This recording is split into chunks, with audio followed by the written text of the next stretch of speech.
시편 73편입니다. 이 시편 73편은 오늘 우리가 읽은 16절까지가 전반부라고 말할 수 있습니다. 여기서는 악인의 형통을 보면서 마음에 시험이 든 또는 의문이 생긴 그런 내용을 토설하는 그런 말씀들이죠.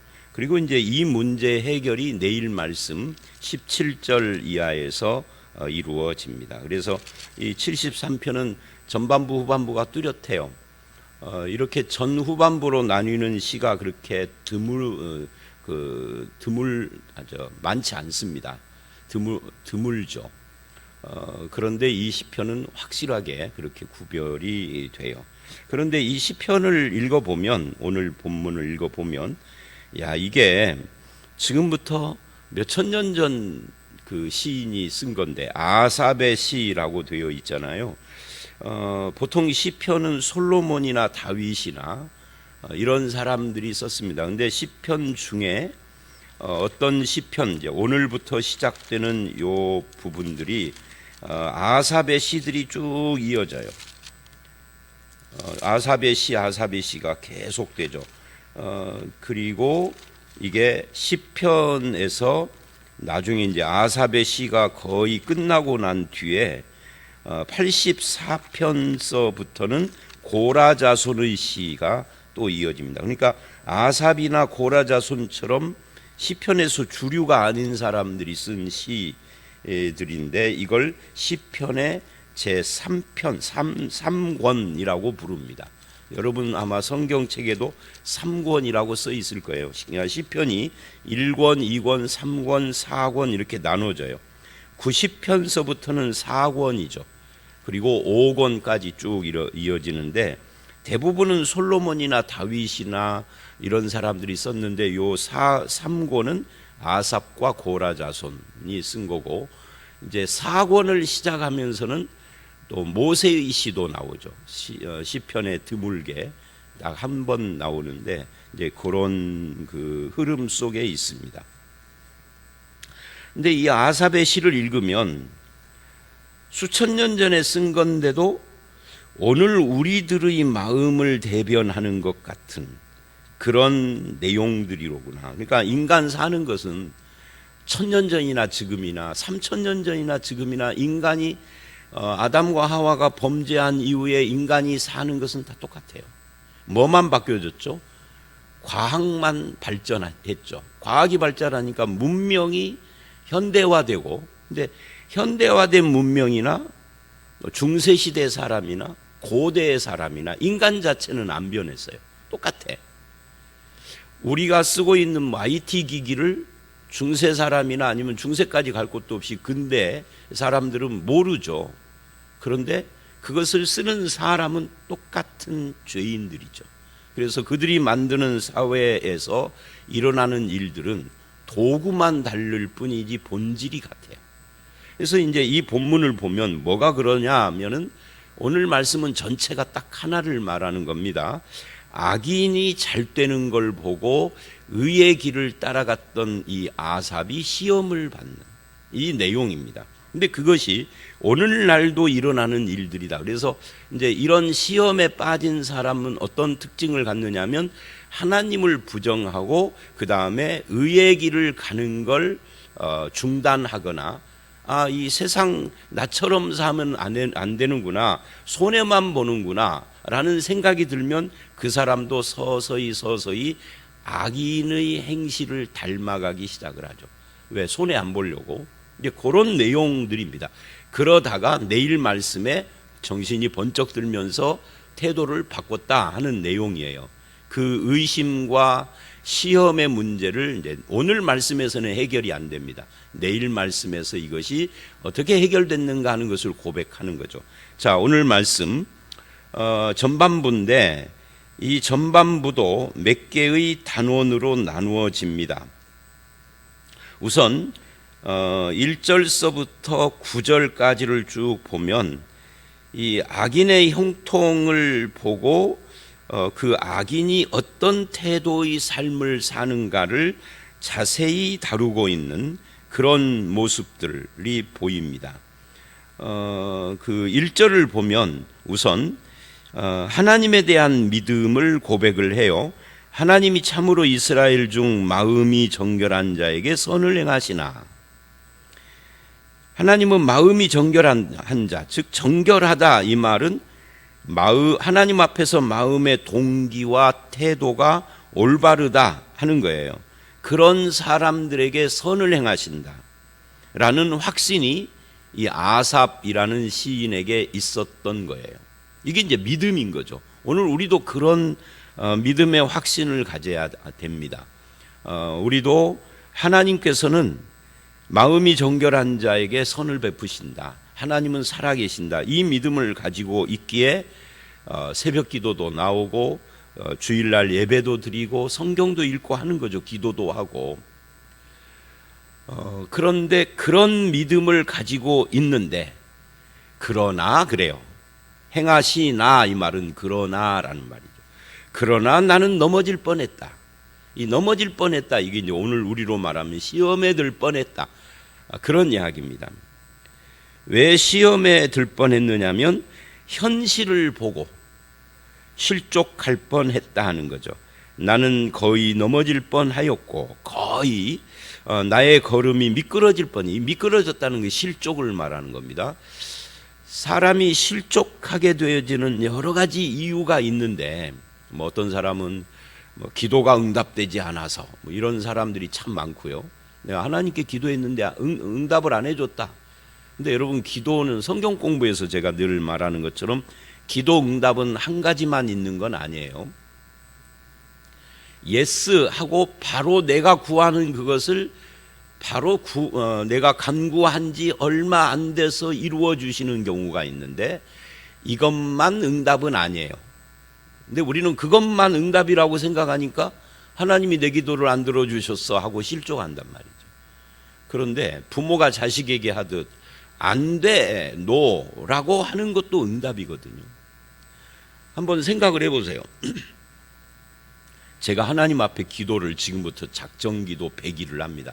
이게 우리가 100일 기도 이런 것은 사실은 불교에서 나온 거예요.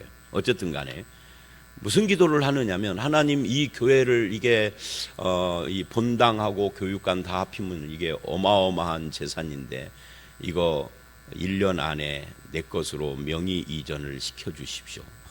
그렇게 제가 기도를 오늘부터 시작을 하랍니다. 진짜가 아니고요. 예를 드는 거예요. 들어주실까요? 만약에 들어주신다면 이상한 거죠. 하나님이. 그럼 하나님은 나를 사랑하신다면 뭐라고 대답을 하실까요? 야 이놈아 정신 차려오고 뒤통수 때려야 되죠. 안 돼 하고. 안 돼 정도가 아니라 그 쓰잘데기 없는 기도하는 그냥 입에 무슨 버짐이 생긴다든지 뭔가 그렇게 해주셔야지. 아 그래 참 기도 제목 참 아름답다. 이렇게 하면은 이상한 거예요. 그러면 안 돼 이게 뭐예요? 응답한 거예요. 그렇잖아요. 뭐 기도 응답에는 여러 가지가 있어요. 그래 네가 기도하는 것은 참 정당하고 옳은데 지금은 너의 때가 아니야. 한 10년쯤 기다려라. 아브라함 같은 경우에는 45년을 기다리라 그러죠. 아이가 태어나기까지 25년인데 네 믿음이 이제 됐다라고 할 때까지 거기서 15년 정도 더 플러스해서 모리아산에서 이삭을 바칠 때 그때 하나님이 네가 나를 진짜 믿는 거 이제 증명이 됐다 하는 거죠. 이게 45년 걸린 거예요. 창세기 12장이 아브라함을 부를 때부터. 그건 뭐예요? 웨이트, 기다리라는 거죠. 기다리라. 아브라함만 그런 게 아닙니다. 성경에 그런 사람들이 굉장히 많습니다. 체인지 바꿔주는 경우도 있죠. 야곱은 이 땅에서의 장자권을 원해서 형을 속여 팥죽으로 장자권을 뺏었는데 하나님은 평생 야곱이 죽을 때까지 장자 노릇 한 번도 못하게 해요. 한 번도 해본 적이 없어요. 형님만 보면 절절절 매고 그냥 고개 숙여 내 주여, 형에게 주여 하는 동생 없을 거예요. 야곱은 그랬어요. 장자 노릇을 못해요. 대신 하늘의 장자권을 받았죠. 바꿔준 거예요. 네가 원하는 땅의 장자권은 네 욕심이야. 내가 너에게 주려는 것은 하늘의 장자권이야 라고 체인지 바꿔주시는 겁니다. 바울은 깨닫게만 합니다. 고린도후서 12장에 병을 고쳐달라고 3번을 간절히 기도를 하는데 하나님이 약할 때 강함 되시는 하나님이다를 깨닫게 하심으로 다시는 그 질병 고쳐달라고 기도 자체를 안 해요. 깨달았거든요. 그러니까 이렇게 다양합니다. 다양하게. 뭐 예를 들면 바울은 아시아로 가려고 합니다. 사도행전 16장. 근데 하나님은 아시아로 가는 걸 막고 유럽 쪽에서 마게도냐, 여기는 유럽이거든요. 그쪽에서 부르세요. 그래서 빌립보로 가죠. 바꿔주십니다. 자, 이렇게 응답이 다양한데 우리는 하나님이 내 기도를 안 들어주셨어요 하고 시험에 빠져서 신앙이 흔들거리고 교회를 안 나오는 사람도 있다니까요. 이게 아주 심각한 문제입니다. 제가 그런 사람들을 여러 달아요. 근데 이제 그런 시험도 있지만 본문이 말하는 아삽이 시험 당한 것은 그런 것이 아니라, 아니 예수 믿는 나는 지질이 궁상으로 사는데 가난하고 맨날 허덕거리고 저렇게 악한 놈이 너무 잘 사는 거예요. 우리 교회 같이 다니는 신실한 권사님은 아니 87세에 돌아가셨는데 그렇게 악한 놈은 90이 넘고 100살이 가까워지고 있는 거예요. 여러분, 이단의 괴수가 돼가지고 많은 영혼들을 지옥으로 끌고 간 이단의 교주들은 일찍 죽어야 할 거 아니에요. 하나님께서 심판하셔서. 이만희는 지금도 살아있어. 문선명이도 오랫동안 장수하다가 어마어마한 재산을 남겨주고 죽었어요. 통일기업, 일화라든지 이런 학교도 여러 개 세워놓고 대학교까지 있고 선문대학 같은. 그러니까 이게 도대체 뭐냐 하는 거예요. 악인은 잘 살 뿐만 아니라 이 본문을 쭉 읽어보면 죽을 때도 편안하게 죽어. 예수 잘 믿는다는 사람은 가난하게 살다가 그것도 장수도 못하고 대충 살고 죽을 때도 그렇게 시달리고 앓고 그러다가 죽어. 이게 도대체 하나님이 계시느냐고 시험에 빠진 거다 그 말이에요. 그러니까 그 이야기를 쭉 하는 겁니다. 그래서 이제 3절서부터는 그 자기가 실족하게 된 내용을 이야기를 해요. 그 내용이 뭐냐? 이는 이유, 내가 실족한 이유입니다. 한마디로 말하면 악인의 형통을 보고 오만한 자를 질투하였음이로다. 여러분, 형통은 항상 의인에게만 있는 거라고 착각하면 곤란합니다. 형통신학은 잘못된 거예요. 성경은 의인에게 만사 형통을 이야기하지 않아요. 형통할 때도 있지만 그렇지 못할 때도 굉장히 많죠. 히브리서 11장을 읽어보면 알아요. 히브리서 11장은 구약의 신앙의 인물들을 쫙 정리한 거잖아요. 근데 이 의인들이 나그네의 삶을 살고 어떤 때는 승리자가 되기도 하지만 때로는 완전히 히브리서 11장 마지막 부분에 가보면은요, 부활을 바라보며 죽음을 당해. 뭐 그런 내용들이 쭉 정리가 되어 있습니다. 그런데 이 사람들이 다 믿음의 사람들. 그러니까 성경은 의인 믿음의 사람들은 만사형통한다라고 말한 찬송가의 만사형통하리라. 이건 찬송가고 실제로는 안 그래요. 그리고 여러분 주변을 봐도 그렇죠. 예수 잘 믿는 사람이 부자입니까? 부자인 사람도 있죠. 안 부자인 사람이 더 많아. 예수 잘 믿는 사람은 병원 한 번도 안 가죠? 그렇지 않아요. 우리 교회를 이렇게 보면 우리 집사람 병원에 가서 뭐 수술했다, 입원했다, 우리 집사람 어디 아프다. 그래서 은혜 받는 사람이 설교에 은혜 받는 사람보다 더 많더라고.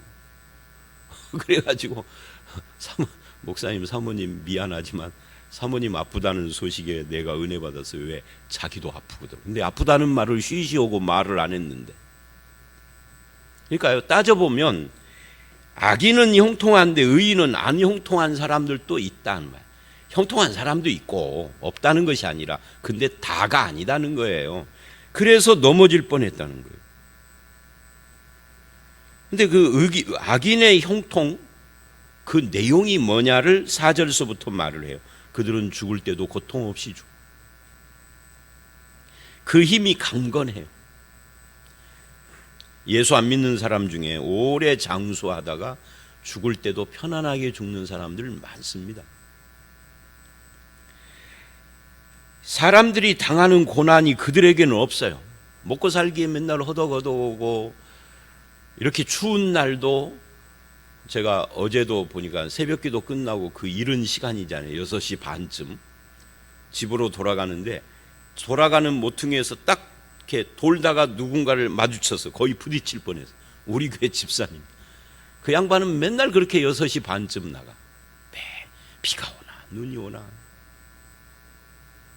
그래야 먹고 사니까. 안 믿는 사람은 어쩌녁에 새벽 2시, 3시까지 술 먹고 지금도 자고 있지. 아마 한 10시쯤 일어날 거예요. 그래도 먹고 사는데 지장이 없어. 돈 쓸 데가 없어. 그래서 서울 사는 사람들이 지방을 덧어다니면서 전주 같은 데 내려와서 아파트 사놓고 그러느라고.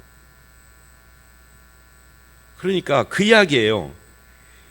죽을 때도 고통이 없고 힘이 강건하며 부유하고, 사람들이 당하는 고난이 그들에게는 없고, 사람들이 당하는 재앙도 그들에게는 없고, 평생을 편안하게 젊었을 때 벌어놓은 돈 3대 4대를 써도 남을 만큼 벌어놓고 떵떵거리며 골프 치러 다니고 놀러 다니고 그러죠.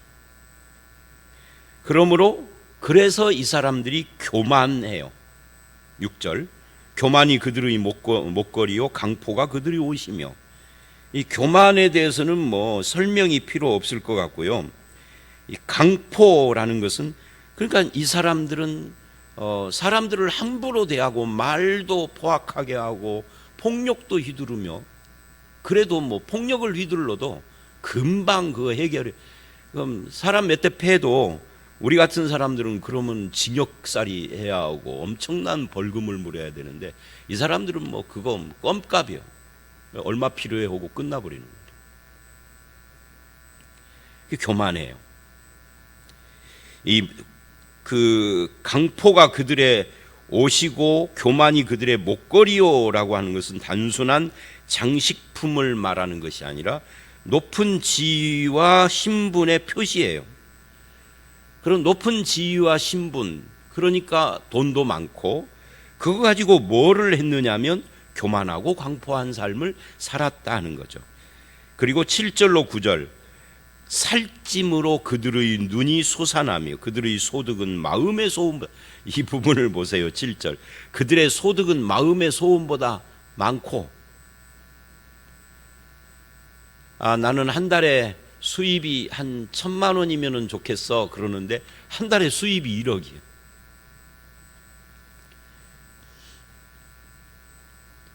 우리 같은 사람은 한 달에 수입이 1억이라고? 그런 사람이 있어? 그러는데 실제로는 많아요. 근데 그 사람들이 다 교회 다니는 사람들은 아니에요. 하나님 믿어서 부자가 되고 형통한 건 아니에요. 그런 사람도 있죠. 하나님 믿는 사람도 있지만 대부분은 아니에요. 90년대에 이미 월 11조를 1,000만 원 이상 해야 장로 시켜준다는 서울에 세계에서 제일 큰 교회가 있어요. 90년대. 그러니까 지금 한 30년 지났으니까 지금은 11조를 얼마 해야 장로 되는지는 모르겠습니다. 저는 그때 진안에서 월 100만 원인가 받았는데, 그러면 한 달에 11조가 1,000만 원 이상이면 수입이 1억이라는 거잖아요. 한 달에. 그래야 장로를 시켜준대요. 그 교회는. 여의도의 조아무개. 그 교회 다니는 저희 친척이 직접 저한테 그 말을 하더라고요. 당신은 그걸 못해서 장로가 못했다고. 그러니까 소득이 내가 원하는 마음의 소원보다 훨씬 커. 근데 여의도의 그 교회는 악인이다 그 말이 아니라, 이제 거기는 교회 다니는데 교회 안 다니는 사람들 중에도, 악인들 중에도 그런 사람들이 엄청 많다. IMF가 왔을 때 007 가방에다가 돈을 가득 넣으면 얼마인 줄 아세요? 그때는 5만 원권 없었을 때예요. 007 가방에 돈을 가득 넣으면 4천만 원이랍니다. 그때 내가 신문에서 읽은 거예요. 근데 어떤 사람이 매일 저녁 강남에 술 먹는 주점 술 먹고 춤추고 하는 곳 뭐라고 그러지? 하여튼 클럽을 가봤어야 알지. 매일같이 똑같은 사람이 007 가방에 가득 4천만 원 넣어가지고 와서 그날 하루 저녁에 다 쓰고 그 다음 날 저녁에 또 와서 4천만 원 매일 그러는 사람이 있어서 기자가 취재를 했어요. 근데 이분이 직업이 뭐고 이름이 뭔지는 안 밝혔는데 IMF가 와가지고 돈을 더 잘 벌어. 매일 4천만 원을 써도 그냥 다 못 써. 너무 많아가지고. 술집에서 술 먹고 춤추니 뭐 악인이지 무슨 성경적 기준으로 악인이지 선인은 아니죠. 그러니까 마음의 소득보다 소원보다 소득이 더 커. 그들은 능욕하며 악하게 말하며 높은 데서 거만하며 그들의 입은 하늘에 두고 그들의 혀는 땅에 두루 다니도다. 입이 하늘에 있다. 이 말은 교만하다는 거예요. 혀는 땅을 두루 다니도다. 이 말은 말을 거침없이 하는 거죠. 왜? 지위가 높고 돈이 많고 잘 나가니까 누구 무서워할 것이 없어요. 말도 그냥 자기 나오는 대로 뱉어도 아무렇지도 않아. 돈 없는 사람은 말 함부로 하면 큰일 나요. 재산 다 날라가요. 그나마 있는 거. 명예훼손 같은 거 당하면. 근데 돈 있는 사람은요 그런 것도 없어요. 그냥 돈으로 그냥 칠해버리면 끝나버려요. 그 이야기입니다. 그냥 혀가 땅을 두루 다닌다. 거침없이 말한다는 거예요. 그러므로 그 백성이 이리로 돌아와서 잔에 가득한 물을 다 마시며 말하기를 하나님이 어찌하랴. 이 10절 11절 이게 이제 참 거시기한 말이죠. 하나님이 어찌하랴. 지존자는 하나님입니다. 지식이 있으랴. 하나님 모른다 그 말이에요. 이 사람이 이렇게 사는데도 하나님은 아무 반응이 없어. 하나님이 뭐 야단을 치는 것도 아니고 벼락을 때리는 것도 아니고 다리 몽댕이를 부러뜨리는 것도 아니고 내버려 두는 거 보니까 하나님은 모른다 그 말.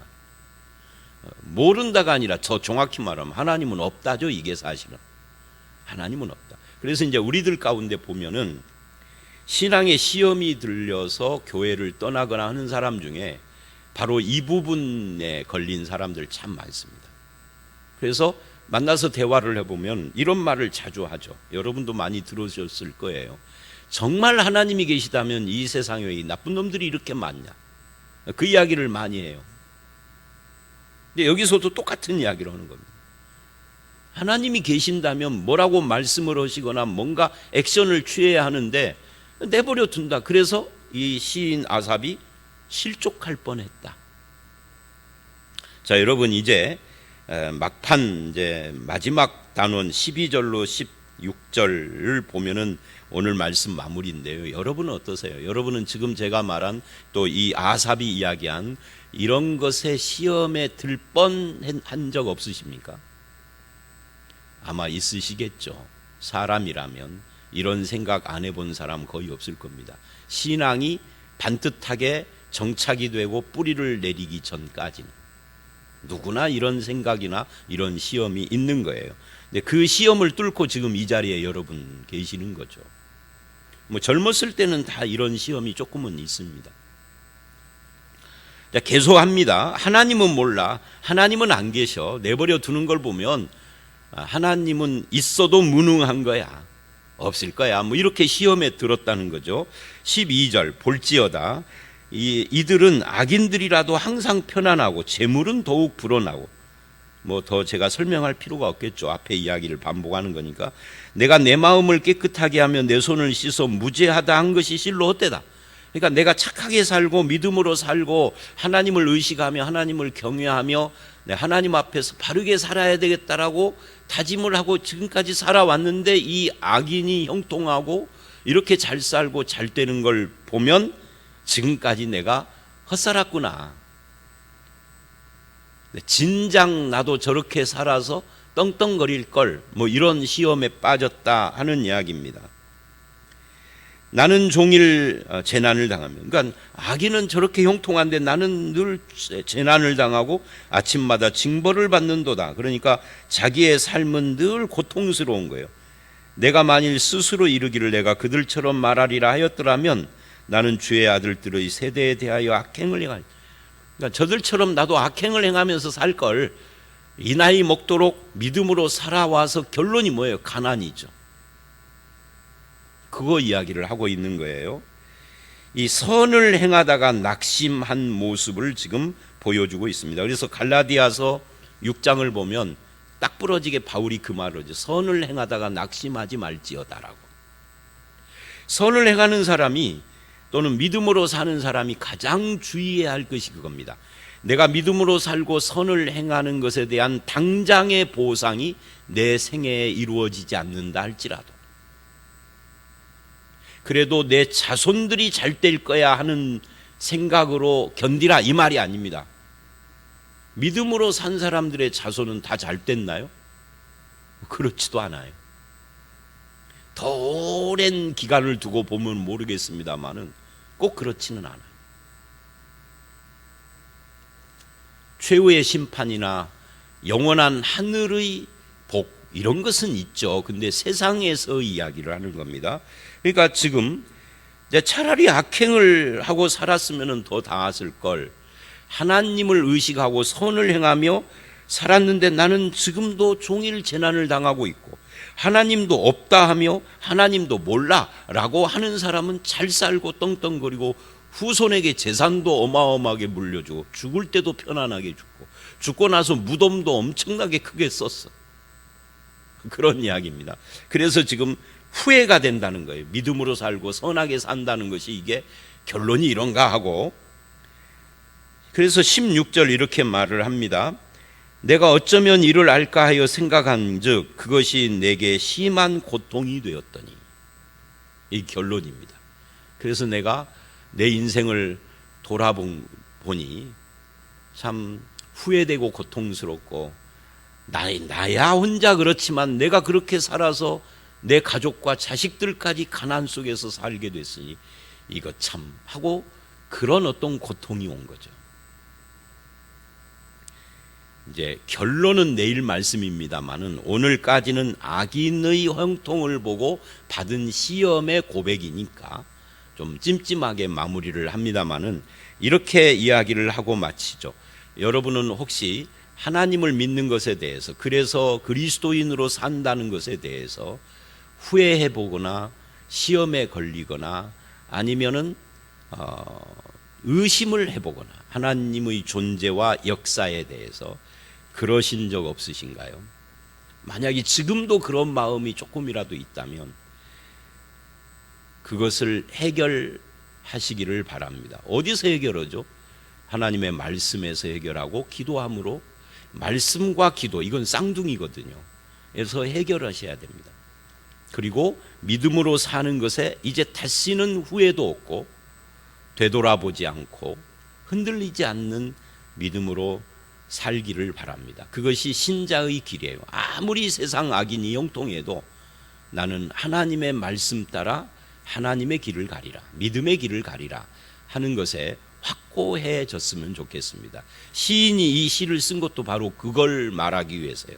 지금까지는 다 시험받은 내용들이지만 이제 내일 말씀에서 이 반전이 이루어지는 거죠. 그 믿음이 저와 여러분을 흔들리지 않는 믿음, 후회하지 않고 되돌아보지 않고 하나님이 주신 영원한 소망만 바라보고 사는 그런 믿음으로 세워주시기를 주의 이름으로 축원합니다. 함께 기도하겠습니다. 하나님, 우리가 세상을 보면은 내가 선하게 살고 믿음으로 살고 하나님을 의지하고 살아오며 말씀으로 사는 것이 허무해질 만큼 악인들이 형통하고 잘 되며 부유하고 그런 모습들이 눈에 들어옵니다. 그러나 세상을 바라보고 사람을 바라보는 것이 아니라 하나님을 바라보며 하나님의 말씀을 의지할 때는 그 악인의 길이 악의 길이요, 그것이 심판의 길이요, 그 형통이 진정한 축복이 아니고 정말 하나님 아버지의 눈으로 볼 때는 그것이 오히려 저주의 길이며 그것이 죄악의 길인 것을 알게 됩니다. 우리가 흔들리지 않는 믿음, 시험에 빠지나 다시 일어나는 그런 믿음, 아니 아예 그런 시험에 빠지지 않는 믿음으로 우리가 세워질 수 있도록 인도하여 주시옵소서. 악인의 형통을 보고 흔들리는 것이 아니라 하나님의 말씀을 보고 붙잡는 그런 성도로 살기를 원하옵고 예수님 이름으로 기도드려 싸움나이다. 아멘.